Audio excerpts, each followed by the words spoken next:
آج ہمارا نوجوان طبقہ جو ہے جتنا بے فکر ہوا ہے نا، وہ صرف اور صرف رب تعالیٰ کے دین کے بارے میں بے فکر ہوا ہے۔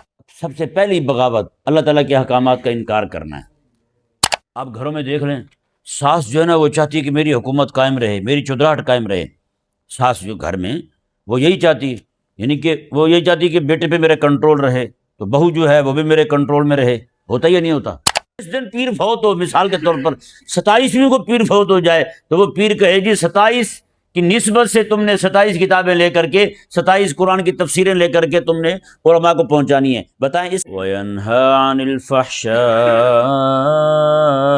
وَالْمُنْكَرِ وَالْبَغْيِ يَعِظُكُمْ لَعَلَّكُمْ تَذَكَّرُونَ۔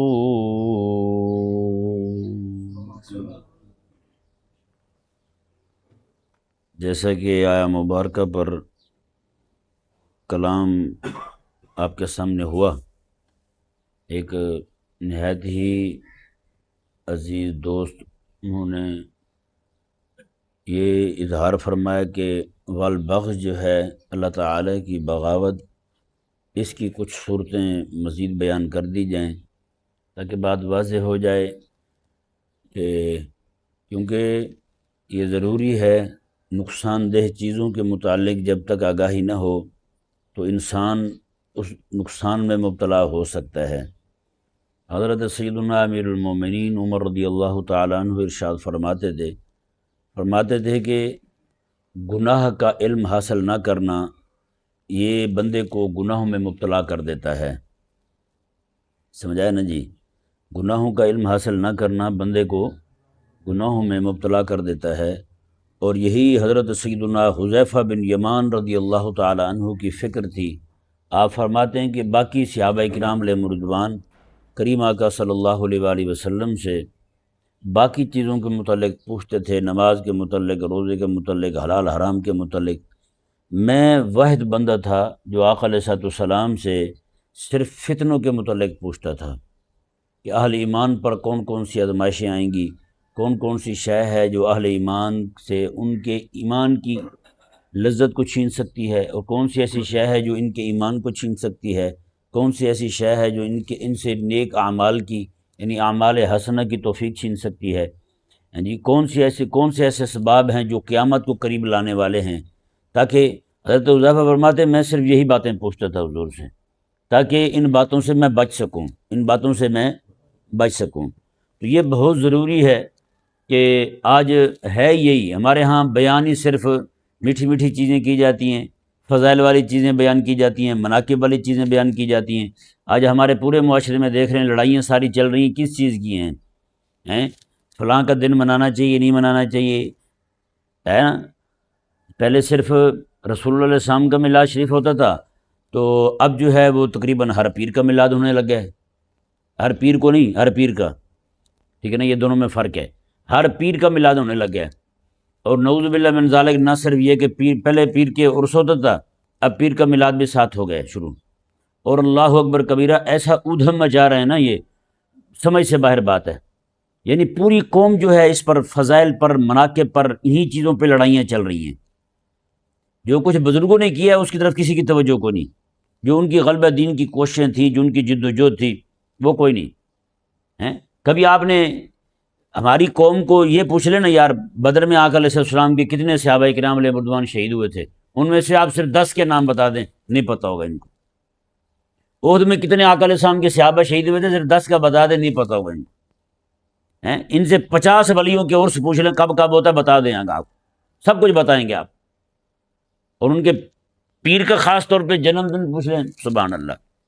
ایک بندے کا میں نے فون نمبر دیکھا، آپ حیران ہوں گے، وہ ایسا فون نمبر تھا، میں نے کہا یار یہ 12 تاریخ تو چلو سمجھ آ گئی، یہ میلاد شریف ہے، آگے کیا ہے؟ کہتے ہیں آگے جو ہے نا یہ تاریخ میرے پیر کے پیدا ہونے کی ہے، اور یہ تاریخ پیر کے فوت ہونے کی ہے۔ میں نے کہا اگلی نہیں، ایک پیر کے پیدا ہونے کی تاریخ ہے، اور ایک تاریخ اس نے کوئی ایسی بتائی کہ وہ بھی پیر کے ساتھ منسلک تھی، اور اگلی رہ گئی۔ میں نے کہا یار اسی تاریخ کو اگر پیر فوت ہو جاتے ہیں تو آپ کا پورا نمبر ہی ماشاءاللہ نسبت والا ہو جائے گا۔ نہیں سمجھ آیا؟ پوری قوم اسی بات پہ کھڑی ہوئی، سچی بات ہے۔ اب لڑائیاں چل رہی ہیں جناب، فلاں بزرگ کا فلاں دن جو ہے نا وہ جنم دن بنتا یا نہیں بنتا، ہیں جی؟ ایک قوم جو ہے وہ بھی جنم دن پہ کھڑی ہوئی ہے، دوسرے کو بھی جنم دن پہ کھڑے ہوئے ہیں۔ میں سچی کہہ رہا ہوں، یہ لوگ جو ہے نا جانے میں انجانے میں امت کو الجھانے کے گناہ میں مبتلا ہیں۔ وہ چاہے جتنا مرضی بڑا جبہ کبا پہننے والا ہو، چاہے جتنا مرضی بڑا پیر ہو، وہ امت کو راہ حق سے ہٹانے میں اس کا بڑا کردار ہے۔ میں صحیح کہہ رہا ہوں، جو آئے دن لوگوں کو ایک نیا جناب دن دے رہے ہیں، لو جی یہ بھی دن مناؤ، یہ بھی دن مناؤ۔ خدا کا واسطہ مانو یار، اب دن نہ مناؤ، اب رب کو مناؤ ہیں۔ جہاں کفر کی حکومت قائم ہو اور وہاں پہ دن منانے پہ تلے ہوئے ہیں لوگ، ہر آئے دن نیا دن بنا رہے ہیں یار۔ نہیں سمجھ آ رہا مسئلہ؟ ہاں، مہربانی کریں، اب رب کو منائیں، اس کے دین کو منائیں، اس کا دین تم سے ناراض ہوا ہے۔ پوری دنیا میں جناب کفر جو ہے وہ دندناتا پھرتا ہے، اور تم لوگ جو ہے نا وہ لوگوں کو نئے سے نئے دن دینے کے لیے بیٹھے ہوئے ہو۔ اس وقت سچی بات ہے، اہل اسلام کا، حضور کے دین کا، اہل سنت کا سچا مخلص شیخ بزرگ پیر وہی ہے جو مرنے سے پہلے یہ وصیت کر جائے بھی میرے مرنے کے بعد نہ تم نے میرا عرس منانا ہے، سمجھ آ رہا ہے، نہ میلہ ٹھیلا کرنا ہے، نہ کچھ اور کرنا ہے، بس۔ ہاں، جس دن میں مر جاؤں نا، دنیا سے جاؤں، میری کتابیں شائع ہوئی ہیں، ان میں سے جو کتاب ختم ہو جائے وہ کتاب شائع کرنی ہے تم نے، اور جو کتاب لوگوں کے ہاتھوں سے مفقود ہو رہی ہے وہ شائع کرنی ہے تم نے۔ دنیا سے جاتے ہوئے یہ وصیت کر جائے، یا چلو میں نے نہیں لکھی کوئی کتاب، تم نے جس دن میرے فوت ہونے کا دن آئے نا، وہ دن ہے جس دن تمہیں زور سے آئے یہ بات زور کرے کہ عرس منائیں، اس دن تم رسول اللہ علیہ السلام کے دین کے دفاع کی، حضور کی ناموس کے دفاع کی، اللہ تعالیٰ کی توحید کے دفاع پر کوئی ایک کتاب جو ہے وہ شائع کر دینی ہے۔ وہ شائع نہ کر سکو تو کم از کم 12 کتابیں ہو۔ جس دن پیر فوت ہو، مثال کے طور پر 27ویں کو پیر فوت ہو جائے، تو وہ پیر کہے جی 27 کی نسبت سے تم نے 27 کتابیں لے کر کے، 27 قرآن کی تفسیریں لے کر کے تم نے علماء کو پہنچانی ہے۔ بتائیں اس سے بڑا بھی عرس کوئی ہوگا؟ یہ والا عرس مناتے ہوئے تو موت پڑتی ہے ان کو عرس جو ہے نا صرف وہی اچھا لگتا ہے جس میں بریانی سے دھواں اٹھ رہا ہو، اور روح افزا جناب وہ پڑی ہوئی ہو، ساتھ جام شیریں وہ گھٹ گھٹ کر کے پی رہے ہوں لوگ، اور ساتھ مووی بن رہی ہو۔ کیا ماحول ہے یار، سبحان اللہ۔ بھائی یہ تمہارا یہ چکر بازی ہے نا، یہ سارے معاملات جو ہیں سچی بات ہے یہ کفر کو مزید مضبوط کر رہے ہیں۔ یہ تمہیں سمجھ آئے یا نہ آئے، نہیں سمجھ آیا، پوری قوم سچی بات ہے اسی میں الجھی ہوئی ہے۔ آج فیس بک پہ دیکھ بڑے سارے مولوی مجھ سے پوچھتے ہیں اور فلاں بزرگ کب پیدا ہوئے تھے۔ میں سچی بات ہے میں کہتا ہوں بھائی مجھے تو اپنا ہی پتہ کون نہیں میں کب پیدا ہوا تھا، مجھے تو اپنا ہی پتہ کون نہیں۔ پوری دنیا میں واحد ہستی میرے آقا علیہ السلام کی ہے، سنیں، صرف میرے آقا علیہ السلام کی ہستی ہے جن کے بارے میں ہر امتی کو یہ جاننا فرض ہے کہ حضور کب پیدا ہوئے تھے، نہیں سمجھ آیا، کہاں پیدا ہوئے تھے، کہاں حضور نے اعلان نبوت کیا تھا، اور کہاں حضور نے کس علاقے سے ہجرت کی، اور کہاں حضور تشریف لائے تھے، اور کہاں میرے آقا علیہ السلام کا مزار شریف ہے۔ یہ امت پر فرض ہے، یہ ہمارے فقہاء نے واضح طور پہ لکھا ہے، یہ امتی پر لازم ہے کہ وہ آقا علیہ السلام کی اماں جان کا نام کیا ہے، حضور کے ابا جان کا نام کیا ہے، یہ اسے معلوم ہو۔ جن چیزوں کا پتہ ہونا فرض ہے وہ پتہ ہی کو نہیں، وہ پوچھتے کو نہیں، یہ بیان ہی نہیں کرتے۔ بتائیں نا، میں معلوم تھا آج تک یہ والا مسئلہ کہ آقا علیہ السلام کے ابا جان کون ہے، اماں جان کون ہے، یہ نام جاننے فرض ہیں۔ پتہ ہے میں نے ایک کتاب پڑھی ہے ایک خناس کی، مستشرق تھا وہ ذلیل، اس نے یہ لکھا ہے، اس نے یہ کہا، بدبخت نے کہا کہ رسول اللہ علیہ السلام کا تو مزار ہی مدینے میں کوئی نہیں۔ بتائیں، اس نے کہا تو ان کا تو مزار ہی شام میں ہے۔ یہ جب امتیوں کو پتہ ہی نہیں ہوگا کہ آقا علیہ السلام کہاں پیدا ہوئے اور ہجرت کر کے مکہ سے مدینے بھی آئے، اور یہاں پہ آقا علیہ السلام نے کون کون سے اسفار کیے ہیں، جب پتہ ہی نہیں ہوگا ان کو تو بتائیں ان کے سامنے تو کوئی بھی بدبخت کھڑا ہو کے کچھ بھی کہہ دے گا۔ صرف یہی نہیں جناب، اس نے یہ کہا کہ آقا علیہ السلام کا جو مزار شریف ہے مدینہ میں نہیں ہے، جو اس نے صرف اتنا یہ کہہ کے صرف حضور کے مزار کا انکار نہیں کیا، اس سے بڑے سارے احکامات جو ہیں اللہ تعالیٰ کے ان کا انکار ہو جائے گا۔ نہیں سمجھ آیا، اللہ تعالیٰ کے احکامات آگے پیچھے ہو جائیں گے، بہت ساری باتیں آگے پیچھے ہو جائیں گی۔ تو یہ وہ چیزیں ہیں بھائی جن کے متعلق علم حاصل کرنا ضروری ہے، اور صرف واحد آقا علیہ السلام کی ہستی تھی۔ لیکن آج ہمارے ہاں کیا ہے، گلی محلے کے پیر کے مرنے کا دن اور اس کے پیدا ہونے کا دن بھی یاد ہوگا ان کو، لیکن رسول اللہ علیہ السلام کی سیرت مبارکہ کا کوئی ایک پہلو بھی ان کو یاد نہیں۔ یہ ہماری سچی بات ہے، یہ رونے والی باتیں اس قوم کو کون سمجھائے ہیں؟ ایسے ایسے پیر پیدا ہو چکے ہیں اللہ تعالیٰ کے فضل و کرم سے، جو رات دن یہی سوچتے رہتے ہیں کون سے بزرگ کا عرس شروع کیا جائے، ہیں جی کون سے. اور ہمارے ہاں تو نعوذ باللہ جو جنتریاں آتی ہیں نا، جنتریاں، دنیا داروں کو بھی پتہ ہے یہ قوم کس طرف لگنے والی ہے. جنتریاں آتی نا، جنتریوں پہ بھی صرف بزرگوں کے عرس لکھے ہوتے ہیں، بزرگوں کے عرس لکھے ہوتے ہیں، فلانا بزرگ فلانی تاریخ کو، فلانا بزرگ فلانی تاریخ کو، یہ عرس اس کا. اور صرف یہی نہیں، ریسرچ ان کی ایسی لاجواب ہے کہ اسلامی مہینے کی بھی تاریخ بتائیں گے، انگریزی بھی بتائیں گے، اور دیسی مہینے جیٹھ اور ہاڑ کی بھی بتائیں گے. ہاں بھائی جیٹھ کی فلانی اور فلانی کی فلانی ڈمکانی، یہ بھی بتائیں گے ساتھ.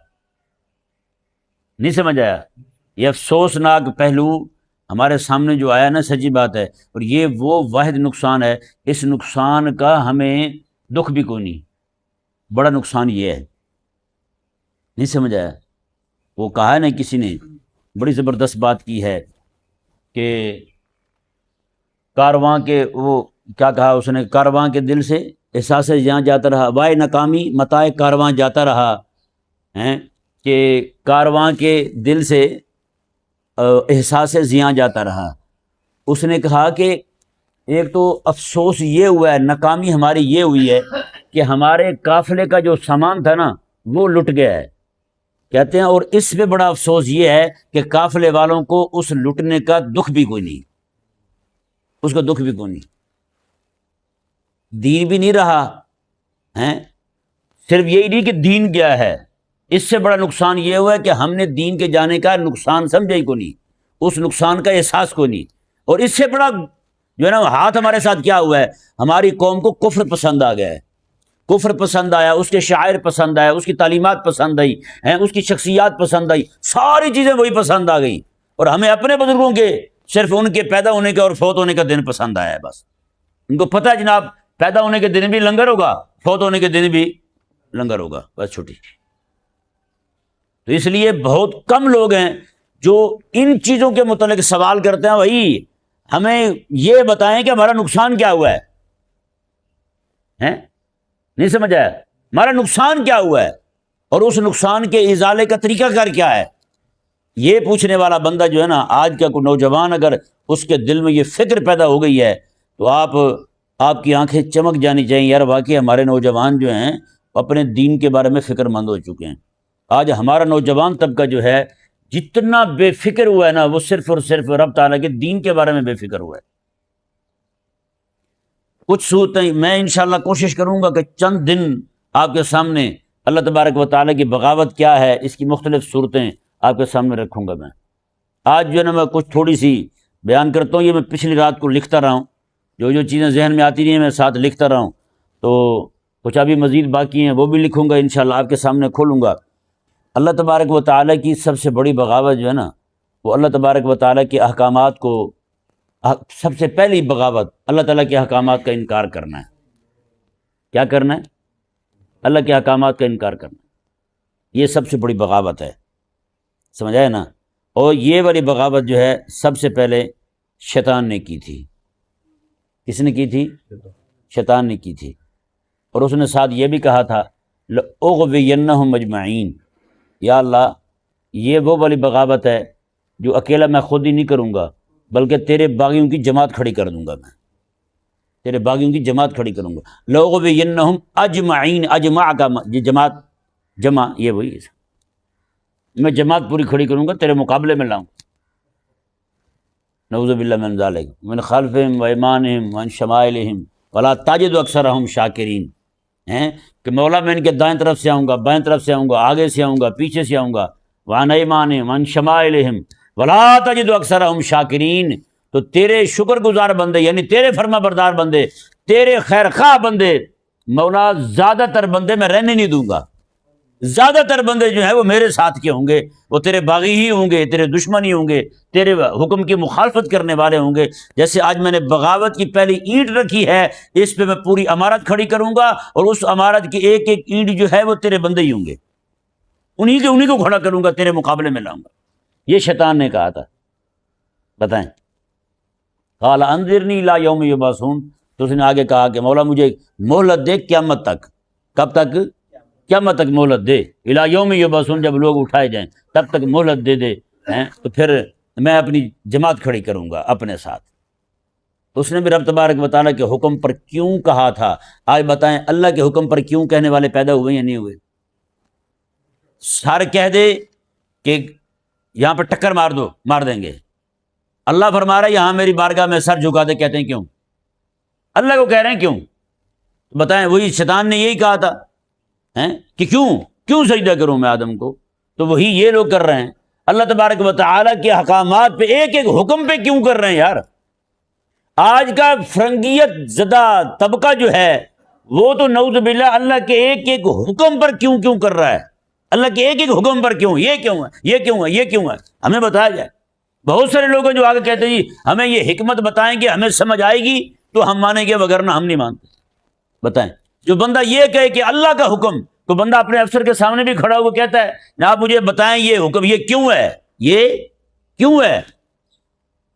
وہاں تو بھائی صاحب دو لفظ کبھی بھی نہیں سنتے، ایک وائے اور ناٹ، یہ دو لفظ نہیں بولنے، یہ ورڈ یوز نہیں کر سکتے یہاں، نہ وائے کہہ سکتے ہیں نہ ناٹ کہہ سکتے ہیں، نہیں بھی نہیں کہہ سکتے، اور وہاں صرف لفظ چلے گا تو یس چلے گا بھائی، یس سر، یس سر، یس سر، ہے یا نہیں ایسا؟ مجھے ایک دوست نے بتایا کہ وہاں افسروں کے سامنے تو وہ کہہ دینا اپنی ماں بہن کو گالی دے، کہتے ہیں وہ بھی دینا فرض ہوتا ہے، اس سے بھی کوئی نو کہے گا نا فارغ ہے۔ یار جو بندہ تمہاری عزت کو بھی خراب کر کے رکھ دے اس کے سامنے تم وائے اور ناٹ نہیں کہتے ہیں، جو عطا فرمانے والی ذات ہے اس کے ایک ایک حکم پہ تمہیں وائے ناٹ سمجھ آ رہا ہے، تم کہتے ہو یہ کیوں ہے، تم کہتے ہو نہیں جی نہیں بالکل نہیں ہے، میں نے نہیں ماننا۔ آج سچی بات ہے جب ہم غور کرتے ہیں نا، ہر گھر کے اندر، ہر جگہ پر ہر بندہ اپنی حکومت مضبوط کرنے کے لیے کیسا جاسوسی کا نیٹ ورک مضبوط کیا ہوا ہے۔ آپ گھروں میں دیکھ لیں، ساس جو ہے نا وہ چاہتی ہے کہ میری حکومت قائم رہے، میری چودراہٹ قائم رہے، ساس جو گھر میں وہ یہی چاہتی ہے، یعنی کہ وہ یہی چاہتی ہے کہ بیٹے پہ میرے کنٹرول رہے، تو بہو جو ہے وہ بھی میرے کنٹرول میں رہے۔ ہوتا یا نہیں ہوتا؟ ہر گھر کا قصہ ہے بھائی، وہ یعنی کہ پہلے یہ خوشی ہوتی ہے کہ گھر میں بہو آ جائے، جیسے وہ آئی آگے سے یہ دکھ شروع ہو جاتا ہے، اب ان کو قابو کیسے کیا جائے، حکومت کیسے کی جائے۔ یعنی ہر گھر کے اندر یہ اپنی ریٹ قائم کرنے کے لیے، اپنی حکومت قائم کرنے کے لیے، اپنا غلبہ جو ہے وہ برقرار رکھنے کے لیے کس قدر کوشش ہوتی ہے۔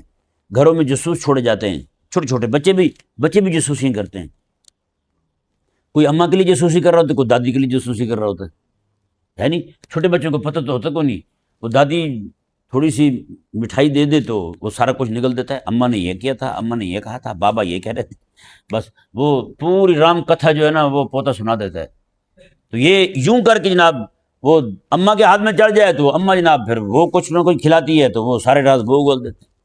ایک گھر میں میرے دوست تھے، وہ مجھے انہوں نے بتایا، انہوں نے کہا گھر میں ان کی بھی اماں کا مضبوط نظام تھا، اسٹرانگ حکومت تھی، تو گھر میں بہو آ گئی تو پھر ان کو لگا کہ اب یہ کہیں یہ نہ ہو کہ یہ والا معاملہ جو ہے نا حکومت والا میرے ہاتھ سے کھسک جائے اور بہو کے ہاتھ میں چلا جائے۔ انہوں نے پھر بالکل ایسا جاسوسی کا نیٹ ورک مضبوط کیا، صحیح بات ہے، یہودی بھی نامراد فیل ہو جائیں، یہودی بھی کہے اوے بیوقوف ہو، یہ تو آپ تو بہت آگے جا چکے ہیں، اس میں آپ نے ترقی کی ہے ہر گھر کا۔ تو اب وہ جو آگے خاتون آئی تھی ان کی بہو، تو وہ ان کی رشتہ دار تھی، وہ دونوں آپس میں، ساس اور بہو دونوں آپس میں رشتہ دار تھیں، انہی کے خاندان کی تھیں۔ انہوں نے آ کے انہی کے ہی جاسوسوں میں سے جو 4-5 جاسوس تھے، وہ بچے تھے، ایک کو 10 روپے روزانہ لگا دیا۔ انہوں نے کہا یہ روزانہ ڈیلی ملے گا آپ کو 10 روپے، تو آپ نے میرے لیے جاسوسی کرنی ہے۔ اس نے کہا بلو ہمیں تو پیسے چاہیے بھائی، اس نے ان کے لیے شروع کر دی۔ اب تو بھائی وہ جو جاسوس تھا، پتہ چلا کہ یہ غدار ہو گئے، انہوں نے اسے نکال دیا گھر سے، چل بھاگ میں۔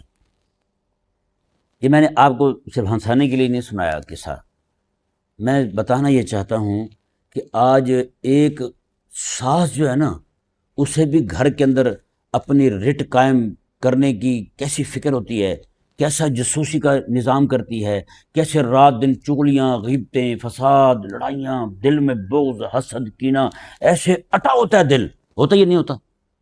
بہو بھی یہی کچھ کر رہی ہے نا۔ اور عموماً گھر میں ابا کی اور بیٹے کی لڑائی اس بات پہ نہیں ہوتی، اس بات پہ نہیں ہوتی۔ ہاں اس بات پہ ضرور لڑائی ہو جائے گی، ابا جو ہے اپنی بیوی کے پیچھے کھڑے ہو جائیں گے، بیٹا ہے اپنی بیوی کے پیچھے کھڑا ہو جائے گا، وہ چاہے گا کہ جو ہے نا ہوم سیکرٹری یہ رہیں، وہ چاہے گا کہ ہوم سیکرٹری یہ رہیں، ہوگا یا نہیں ہوگا؟ اور اسی طرح ہر ادارے کے اندر ہر افسر نے دوسرے کو زچ کرنے کے لیے جاسوس رکھے ہوتے ہیں، اور ان کو جاسوسی کون کرتے ہیں؟ چائے دینے والے، صفائی کرنے والے، یہ لوگ، یہ لوگ ہوتے ہیں۔ یعنی ہر دفتر میں جو ایک کمرے میں بیٹھے ہوئے ہیں 5-7 لوگ، وہ بھی چاہتے ہیں کہ ہماری حکومت قائم ہو، وہ بھی اپنے خلاف غداری برداشت نہیں کرتے۔ یہی ملکوں کا نظام ہے۔ ملک والے جو ہیں، کوئی بھی ملک والا، انہوں نے اپنا جاسوسی نیٹ ورک مضبوط کیا ہوتا ہے، ان کو پتہ ہوتا ہے بھی حکومت قائم کرنی ہے، حکومت قائم رکھنی ہے، تو اس نظام کے بغیر ہماری حکومت قائم رہ سکتی نہیں ہے۔ جاسوسوں کا مطلب مقصد کیا ہوتا ہے؟ ان کا مقصد یہ ہوتا ہے کہ صرف اور صرف غداروں کو ڈھونڈا جائے، جو غداری پر اکسانے والے ہیں ان کو پکڑا جائے۔ آپ دیکھتے رہتے ہیں پاکستان میں خیر خواہوں کو بھی غدار سمجھ کے اڑا دیا جاتا ہے، حالانکہ وہ غدار نہیں ہوتے، وہ خیر خواہ ہوتے ہیں۔ نہیں سمجھ آیا؟ یہاں کتنے علماء کو روانہ کیا گیا اسی طرح، کئیوں کو چپکے سے زہر دے کر کے، کئیوں کو سیدھی گولی مار کے، کئیوں کو جناب اندھا دھند فائرنگ کی وجہ نام دے کر کے شہید کر دیا گیا، کئیوں کو ٹارگٹ کلنگ کے نام پہ جناب شہید کر دیا گیا ان کو۔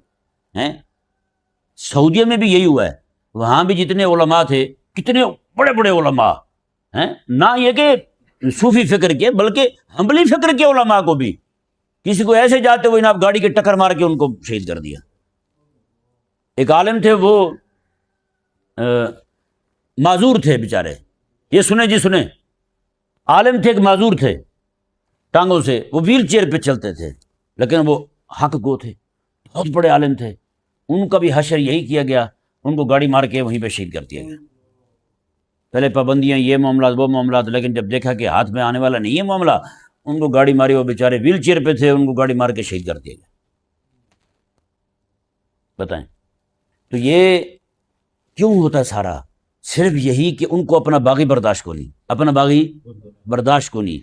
قسم خدا کی، گھر میں ساس بھی اپنی بغاوت برداشت نہ کرے، بہو بھی اپنی بغاوت برداشت نہ کرے، ہیں جی، اور دفتر کے اندر 5 بندے بیٹھے ہوئے، ہر افسر جو ہے اپنی بغاوت برداشت کرنے پہ تیار ہے نہیں ہے، حکومتیں اپنی بغاوت برداشت کرنے پہ تیار ہے نہیں ہے۔ آج پوری دنیا کے اندر مسلمانوں پر جو ظلم و ستم ہو رہا ہے، کافر کیوں کر رہے ہیں؟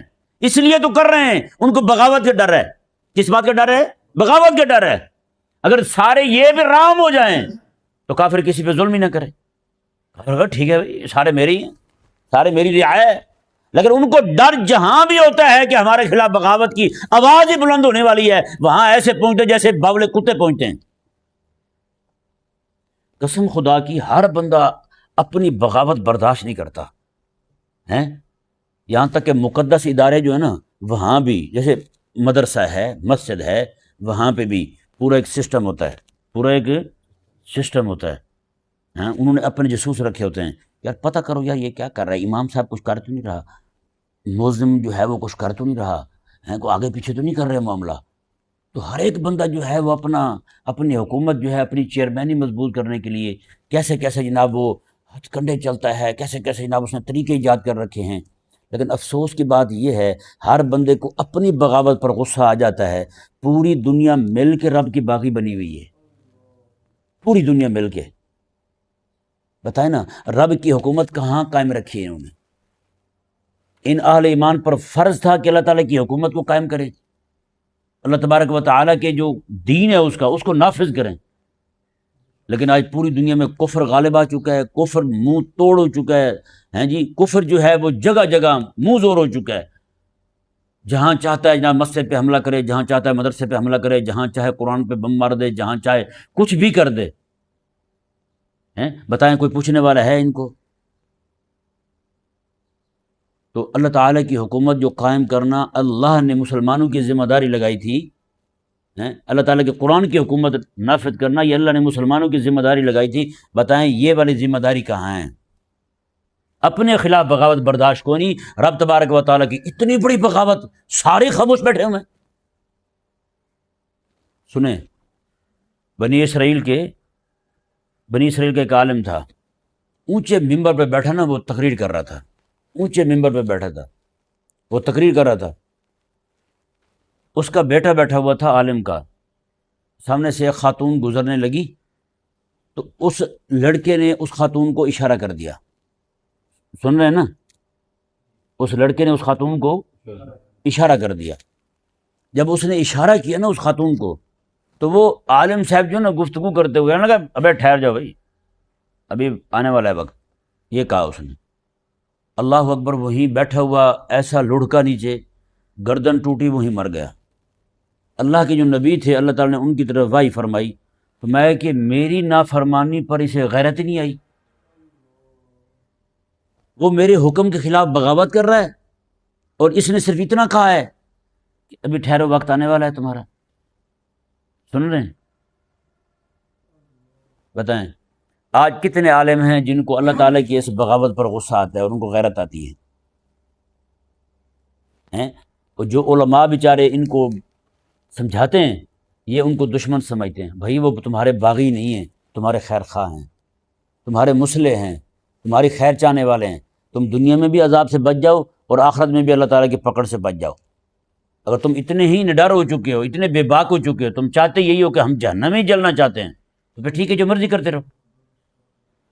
اگر تم دعوی اسلام کرتے ہو تو پھر اسلام کو اختیار کرو، پھر تمہیں خود چاہیے کہ شرم آنی چاہیے، تم اسلام پہ چلو۔ جب تم نہیں چل رہے، کوئی بندہ تمہارا خیر خواہ کھڑو کہ تمہیں بتا رہا ہے یار یہ اسلام کا راستہ یہ ہے، وہ والا نہیں جیسے تم نے منتخب کر رکھا ہے، تم اسے اپنا خیر خواہ سمجھو، تم نے اسے اپنا باغی سمجھ لیا ہے، حالانکہ تم رب کے باغی تھے۔ اچھا یہ افسوسناک بات ہے، ان کو رب کا باغی برداشت ہے، اپنا باغی برداشت کو نہیں۔ اس سے بڑھ کر بھی بندہ کو غیرت سے خالی ہو سکتا ہے؟ بتائیں، آج کل ہر گھر کا یہ معاملہ ہے، ہر گھر کا یہ رونا ہے۔ گھر میں بچہ نماز نہیں پڑھے گا، برداشت ہے، بچہ ٹیوشن نہیں جائے گا، برداشت ہے کوئی نہیں۔ دبئی میں بیٹھے ابے کی بھی چیخیں نکل جائیں گی، میں مر گیا جو رول گیا بیٹا آج ٹیوشن پڑھنے نہیں گیا۔ اس کا مطلب یہ ہے کہ رب کی بغاوت برداشت ہے، پوری قوم کو، پورے معاشرے کو اپنی بغاوت برداشت ہے کوئی نہیں۔ اللہ تبارک و تعالی سمجھنے کی توفیق عطا۔